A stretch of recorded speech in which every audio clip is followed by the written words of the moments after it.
Assalamualaikum warahmatullahi wabarakatuh. Di sini saya akan menjelaskan mengenai standarisasi jaringan.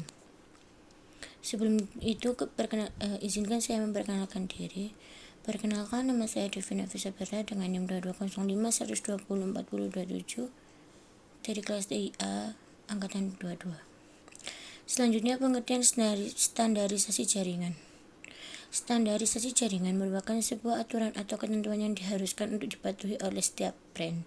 Standarisasi ini bisa disebut juga aturan main untuk jaringan komputer. Contohnya seperti saat kita membuat kabelan, dalam proses pembuatan kabel ada dua standarisasi, yaitu TIA atau EIA 568A dan TIA atau EIA 568B. Standarisasi ini harus kita ikuti untuk membuat sebuah kabelan, karena jika tidak sesuai dengan standarisasi yang ada, maka kabelan sudah pasti tidak bisa digunakan. Selanjutnya ada macam-macam standarisasi jaringan. Yang pertama, ISO.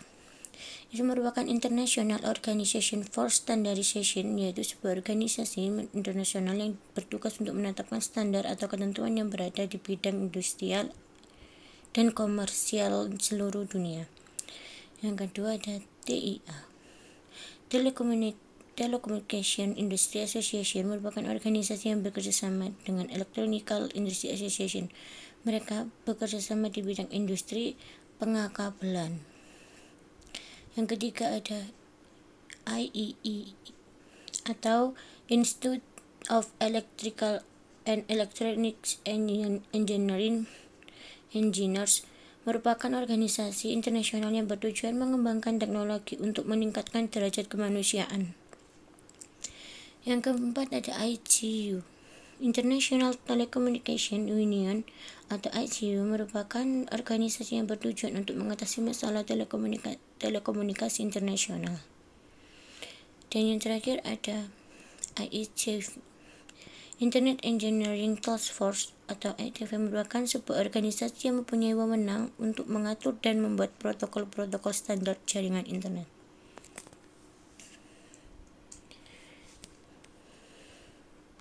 Selanjutnya TCP atau IP.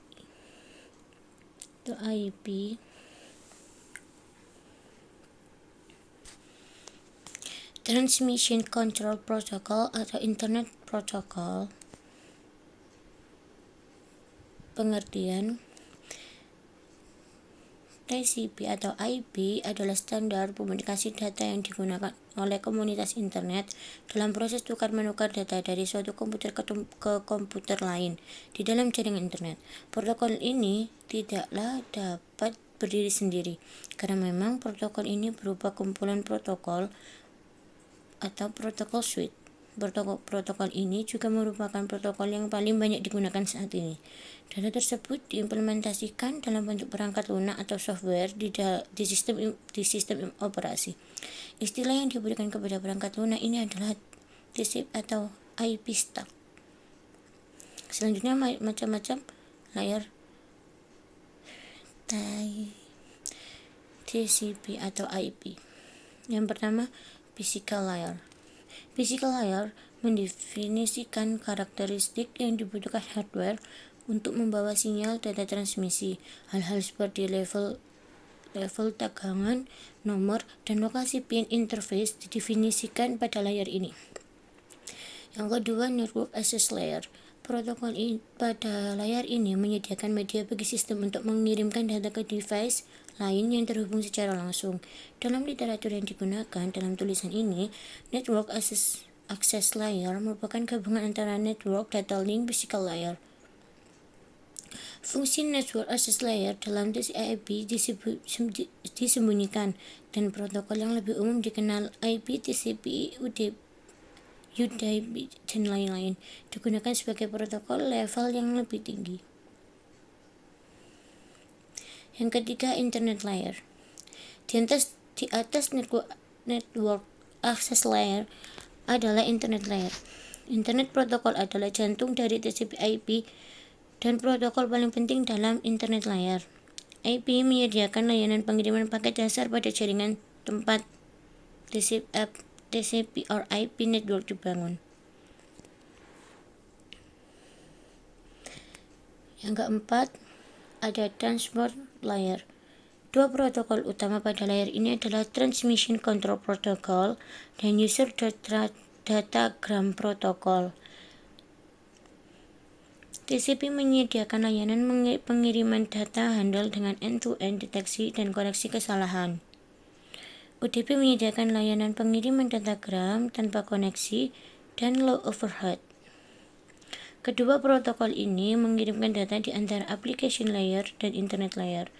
Programmer untuk aplikasi dapat memilih layanan mana yang lebih dibutuhkan untuk aplikasi mereka. Yang terakhir adalah application layer.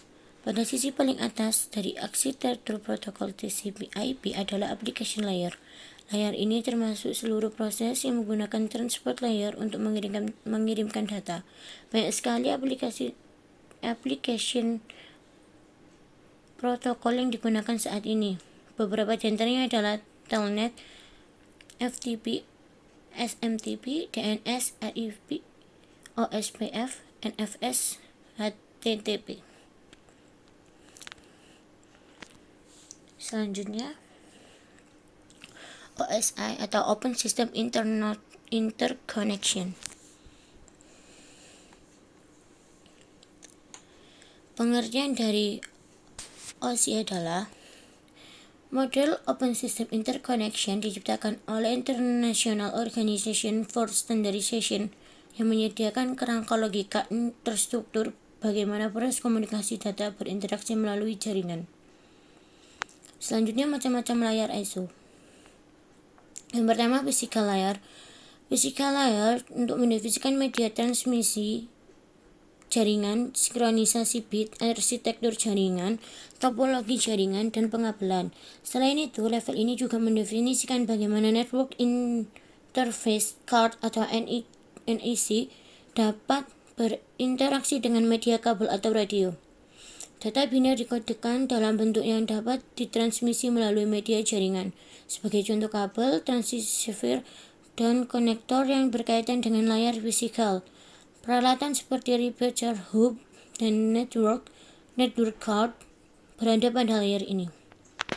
Yang kedua, network layer.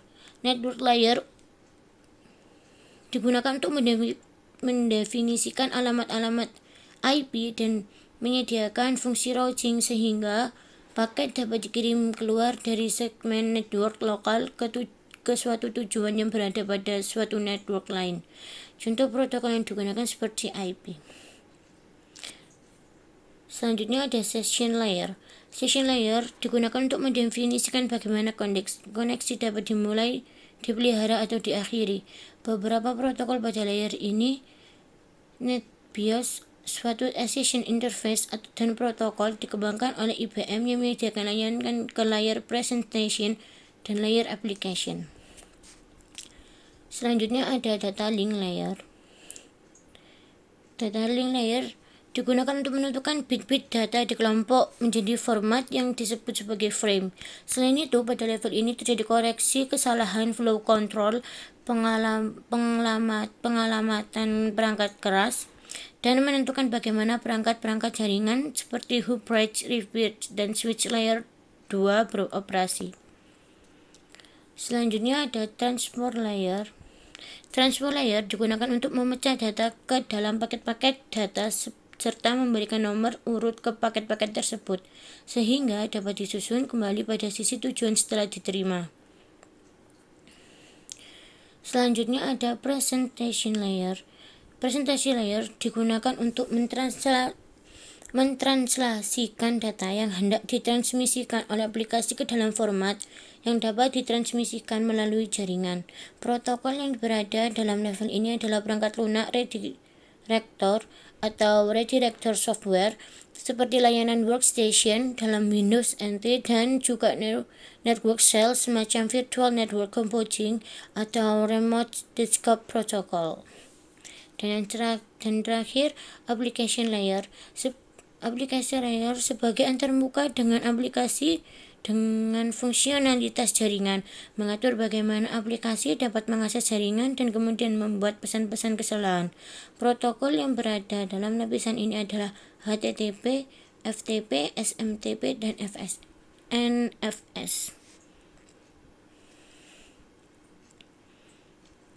Perbedaan antara model TCP/IP dan model OSI. TCP/IP hanya menggunakan satu lapisan atau application layer untuk mendefinisikan fungsionalitas lapisan atas, sedangkan OSI menggunakan 3 lapisan: application, presentation, dan session. TCP/IP menggunakan satu lapisan physical layer untuk mendefinisikan fungsionalitas lapisan bawah, sedangkan OSI menggunakan 2 lapisan physical dan data link layer. Dalam TCP/IP, protokol dikembangkan terlebih dahulu dan kemudian modelnya dikembangkan. Di OSI, model dikembangkan terlebih dahulu dan kemudian protokol di setiap lapisan dikembangkan. Dalam TCP/IP, protokol dikembangkan terlebih dahulu dan kemudian modelnya dikembangkan. Di OSI, model dikembangkan terlebih dahulu dan kemudian protokol di setiap lapisan dikembangkan. TCP/IP adalah standar berorientasi protokol, sedangkan OSI adalah model generik berdasarkan fungsionalitas setiap lapisan. TCP/IP mengikuti pendekatan horizontal, sedangkan OSI mengikuti pendekatan vertikal. Selanjutnya ada UDP, User Data Protocol. Pengertian: UDP adalah singkatan dari User Data Protocol, yang merupakan salah satu jenis protokol internet yang memungkinkan sebuah perangkat lunak pada komputer bisa mengirimkan pesan ke komputer lain melalui jaringan tanpa perlu ada komunikasi awal. Perbedaan TCP dan UDP. TCP reliable, UDP unreliable, cepat, and low overhead. TCP connection oriented, UDP connectionless. TCP acknowledgement, UDP tanpa acknowledgement. TCP mengirim ulang data yang hilang, UDP tidak ada pengiriman ulang. TCP sequencing, UDP tidak ada sequencing dan data diberikan ke layer atas sesuai dengan datangnya data. TCP PDU disebut segmen, di UDP PDU disebut datagram. TCP memiliki overhead 20 bits, UDP memiliki overhead 80 bits. TCP menggunakan web, email, file transfer, sedangkan UDP video streaming, FTP. Sekian yang bisa saya sampaikan. Terima kasih.